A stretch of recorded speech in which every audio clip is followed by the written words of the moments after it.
Hey there, pirates! Welcome aboard the Anime No Mi channel. Luffy has always been someone who acts on instinct, from the heart, not through political strategy or a need to assign titles. But even so, anyone who's been following One Piece from the beginning has already understood, or at least felt, that there's an invisible line connecting Luffy and Zoro in a very specific way. And it's not just about regular friendship. What they have is a silent pact, an agreement sealed not with words, but with actions. Ever since Luffy looked at Zoro hanging on that cross in Shell's Town back in Chapter 3 and said, "You're going to be my pirate hunter," the world was already witnessing the birth of the second-in-command of that ship, even if no one used those exact words. Maybe Oda will never say it outright, but the story already has. Zoro is the only one who was invited based on nothing but presence. He didn't have an entire arc full of drama with villains and personal suffering to join the crew. He joined because of a moment, a single instant in which Luffy saw him and thought, "This is the guy who's going to follow me to the end." It didn't matter if he was famous, powerful, or known. Luffy saw something in him, something he recognized, and that bond has only grown stronger. You can especially feel this in Chapter 485. After all that tension with Kuma and Thriller Bark, Sanji wanted to take Luffy's place, willing to give up everything to protect the captain. But it was Zoro who actually did it. Sanji passed out, and Zoro stayed standing. And there, without saying a word, he offered himself, took everything on alone. And when Sanji woke up and saw the ground soaked in blood, asked what had happened, Zoro just replied, "Nothing happened." That moment, to me, is the silent confirmation. No one else would have done that. And if he did, it wasn't for status. It was because he already sees himself that way. He already acts like someone with the duty to keep the captain's life and dream safe. Some people try to compare Zoro's role to Sanji's, or to Jinbei's, especially after Jinbei was officially named helmsman and said he would take care of the crew when Luffy was down. But that's where the difference lies. Jinbei has a formal role. He's the reliable adult, the member who brings stability. Sanji, on the other hand, is the hidden heart, the one who silently carries the weight of pain. But Zoro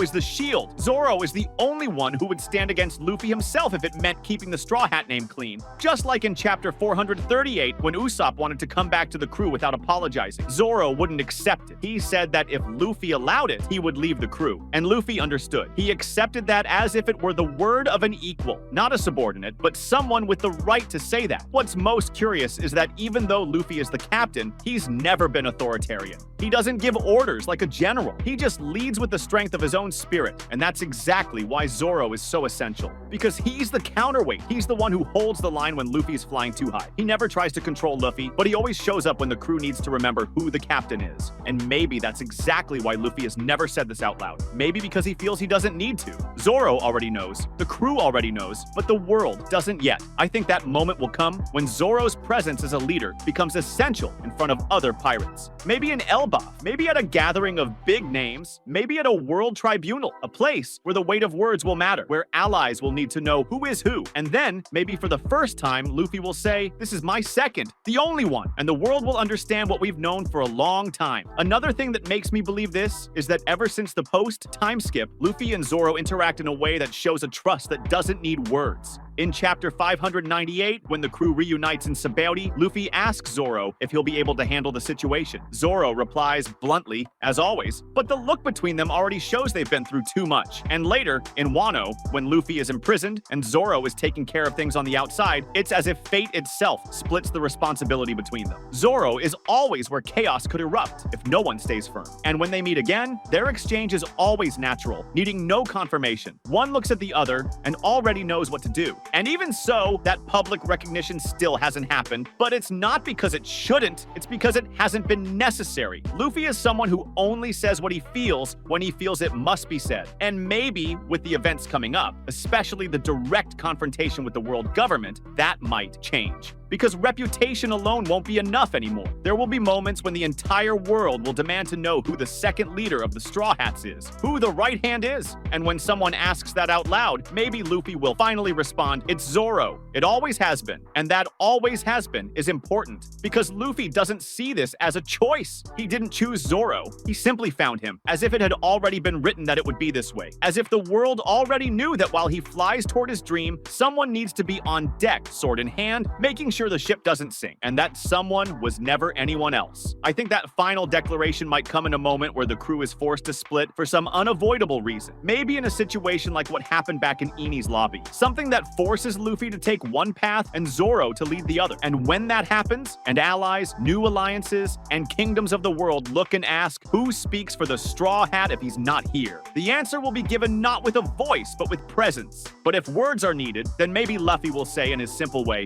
Zoro is my second. He's the one who speaks for me. And just like that, the world will finally hear what the crew has known since Shell's Town. If Luffy really says that out loud, it won't be a simple phrase. It won't just be a recognition of internal hierarchy, nor a formal speech. It will be like a ripple across the world, because the Straw Hat crew isn't just observed by those aboard the ship. The world is watching, and the world often misinterprets things, trying to understand Luffy through the lens of brute power, politics, and position. So maybe the moment that brings this declaration will come from exactly that kind of distortion. Someone trying to speak in the name of the Straw Hat, a false messenger, a forged leader, someone claiming to know what Luffy thinks without being authorized, and then maybe Luffy will be forced to say, only one person speaks for me if I'm not here. Only one person carries that weight, and then comes the name Zoro. And if this statement ever happens, it will shake every side of the story. First, the world government itself, because recognizing someone as second is to acknowledge the existence of succession, a continuity plan, and that has always been one of the greatest threats to any system built on tearing down charismatic leaders. If you take out the leader, and everything collapses, fine, the world settles itself. But if you take out the leader and there's someone else with the same resolve, the same sense of direction, the same weight, then the problem only grows. And Zoro, with what he's already done, with what he already represents, has shown he can keep the crew's spirit burning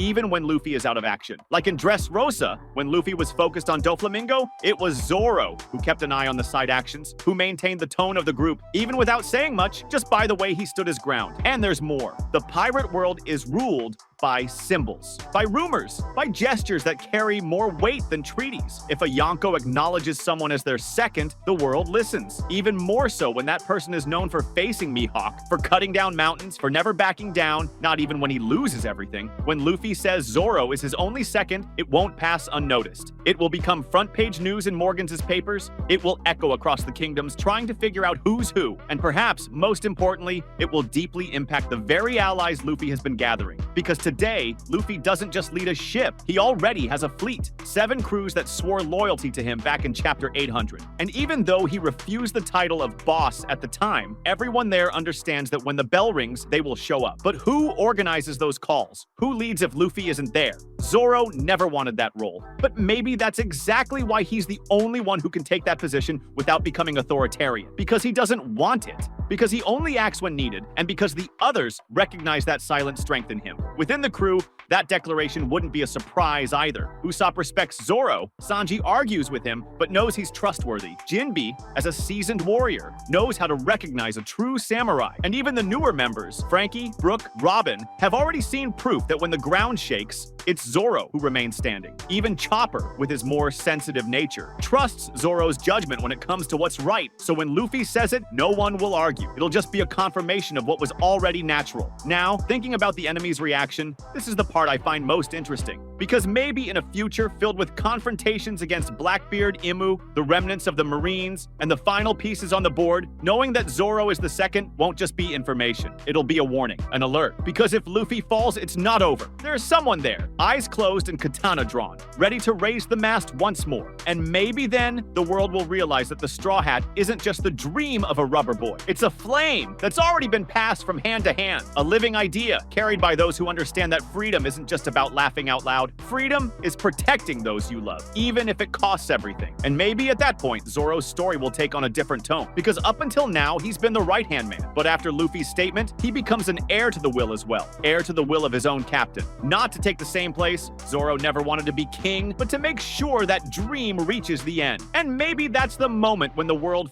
finally sees the Straw Hats as something more than a pirate crew, as an idea with roots, trunk, and branches, where Luffy is the sun, but Zoro is the solid earth where the sun can lean when the storm comes. I think Oda has been saving this moment, not because it's necessary for the plot, but because it will mark an emotional turning point. When Luffy says it, it won't just be about Zoro. It will be about how relationships are built without the need for titles, about how true trust doesn't need a contract, and how, in the end, the world might ask for formal proof, but the real bonds go beyond that. And when he says this in front of everyone, when there's no more hiding that Zoro is the pillar of the house, the whole world will understand that the throne of the Straw Hat never had room for internal rivalry. It was always clear, one captain, 1 second, the rest just follows. And maybe one day when Luffy can no longer sail for a while, or when the final great battle demands drastic separations, this statement will become more than symbolic. It may become the assurance that everything continues, that the ship sails on even without Luffy's voice yelling, "Let's go!"